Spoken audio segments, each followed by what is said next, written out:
राम राम दोस्तों।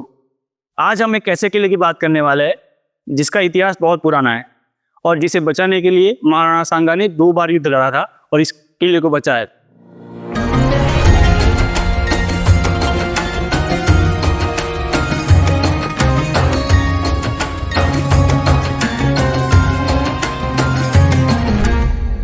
हमें डरियो गढ़ जीत्या रे आनंद भयो हमें डरियो गढ़ जीत्या रे आनंद भयो हमें लाखनी कन्या जीत्या रे आनंद भयो।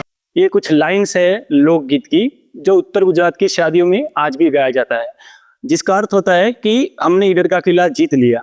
ये दर्शाता है कि ईडर को जीतना उस समय कितना मुश्किल रहा होगा।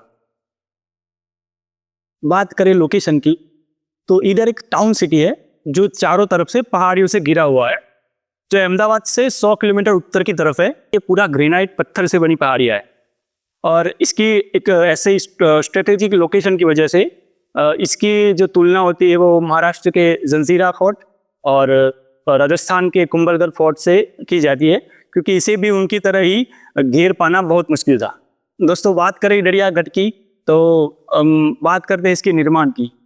इडरिया गढ़ के निर्माण की बात करें तो ये शायद 12वीं शताब्दी में हुआ था और पीढ़ी दर पीढ़ी इसमें बहुत बदलाव हुए, लेकिन जो आखिरी का जो इंफ्रास्ट्रक्चर है वो महाराजा दौलत सिंह के टाइम का है, इसलिए शायद इसको दौलत भवन भी कहा जाता है। लेकिन ये 7 मंजिला इमारत है और इसमें तकरीबन 100 कमरे हैं। तो फिलहाल तो ये एकदम खंडर की हालत में है, लेकिन आप इसको देखकर इसकी उस टाइम की भव्यता को अभी से महसूस कर सकते हैं। दोस्तों, बात करें इसके जलवायु की तो ये जो ईडर है उष्णकटिबंधीय विस्तार में पड़ता है, जहाँ का एवरेज तापमान तो गर्मी रहता है, लेकिन गर्मियों में ये तापमान बढ़कर 42 से 45 डिग्री तक पहुंच जाता है और वही तापमान सर्दियों में गिरकर 8 से 12 डिग्री तक रह जाता है।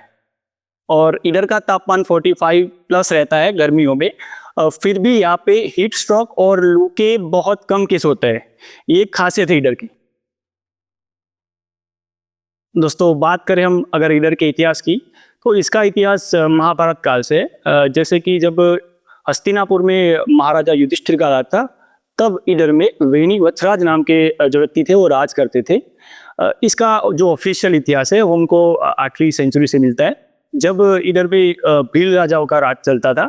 उसके बाद यहाँ पे राजस्थान के जो राठौड़ वंश के राजपूत थे उन्होंने 12वीं सदी से 1948 मतलब हमारी आज़ादी तक इधर पे शासन किया। आप एक बात नोटिस करेंगे तो जो मेवाड़ का इन्फ्लुएंस है वो इधर पे बहुत ज़्यादा रहा है। ज़्यादातर यहाँ पे राठौड़ राजवंश ने शासन किया है और ये जो किला का निर्माण है वो भी राठौड़ राजवंश ने करवाया था। बात करें हम 16वीं शताब्दी की तो यहाँ पे मुस्लिम शासकों ने राज किया था, लेकिन 1730 तक आते आते तो जोधपुर के राजाओं ने वापिस ये शासन अपने हाथ में ले लिया था और यहाँ पे वापिस राजपूत शासन की शुरुआत हो चुकी थी। दोस्तों, अगर बात करें हम ब्रिटिश एरा की तो ब्रिटिश एरा के दरमियान ये लीडर जो था बड़ौदा कॉन्स्टिट्यूंसी के महिकाठा एजेंसी का एक भाग हुआ करता था। इधर के इतिहास में मेवाड़ की एंट्री होती है सन 1570 में, जब इधर के 2 भाई राजा राइमल और भारमल के बीच गद्दी को लेकर दांव पे चल रहा था। अब होता ये है कि जो भारमल थे उनको सपोर्ट था अहमदाबाद के सुल्तान नासरुद्दीन शाह द्वितीय का, और जो बड़े भाई थे राइमल उनको सपोर्ट था मेवाड़ के राजा संग्राम सिंह, जिसे इतिहास राणा सांगा के नाम से जानता है।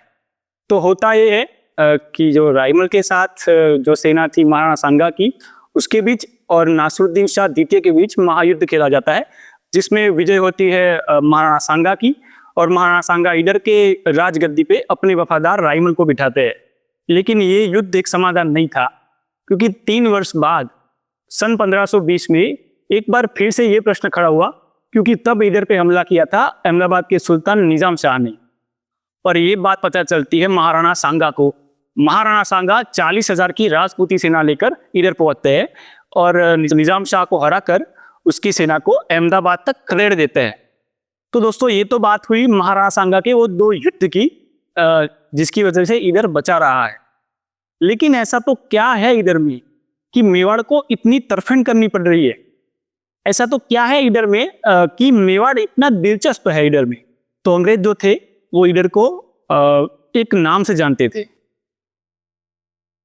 अंग्रेज जो थे वो ईडर को गुजरात का जिब्राल्टर बुलाते थे। और वो क्यों, आपको पता ना हो तो बता दूं, जिब्राल्टर एक ऐसी जगह है जो यूरोप के पास मेरिडियन सी में पड़ती है। अगर जिब्राल्टर पे कोई अगर कब्जा कर लेता है वो, तो वो पूरे यूरोप के ट्रेड रूट को कंट्रोल कर सकता है। सेम थिंग था ईडर के साथ। अगर ईडर पे कोई कब्जा कर लेता है तो राजस्थान गुजरात का जो ट्रेड रूट है उसको वो ब्लॉक कर सकता है।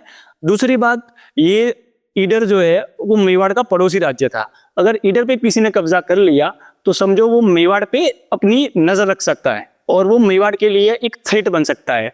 और ऐसे में मेवाड़ नहीं चाहता था कि मेवाड़ दो तरफ से युद्ध में लड़े।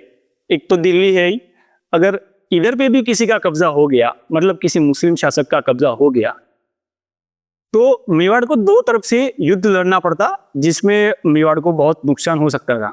और इसी स्ट्रेटेजी के तहत मेवाड़ ने हमेशा ईडर में अपना इन्फ्लुएंस रखा है, अपने वफादार को ईडर की गद्दी पे बिठाया। और एक बात दोस्तों, महाराणा सांगा के वो दो युद्ध के बाद आप एक बात नोटिस करोगे तो उनकी हर दूसरी पीढ़ी के वैवाहिक संबंध रहे ईडर से। फॉर एग्जाम्पल, महाराणा प्रताप के जो पुत्र थे अमर सिंह, उनकी शादी ईडर की राजकुमारी से हुई थी जिनका नाम था राठौड़ जी लक्षादेवी जी। तो दोस्तों ये था ईडर का इतिहास, यहाँ की नगर व्यवस्था और यहाँ की आबोहवा। ईडर में ऐसे बहुत सारे ऐसे स्थल है जिसका इतिहास आज भी छुपा हुआ है, जैसे कि रूठी रानी का महल, पाताल कुंड और लखमा तालाब, रणमल की चौकी। तो आज के लिए इतना ही, मिलते हैं नेक्स्ट वीडियो में, तब तक के लिए राम राम।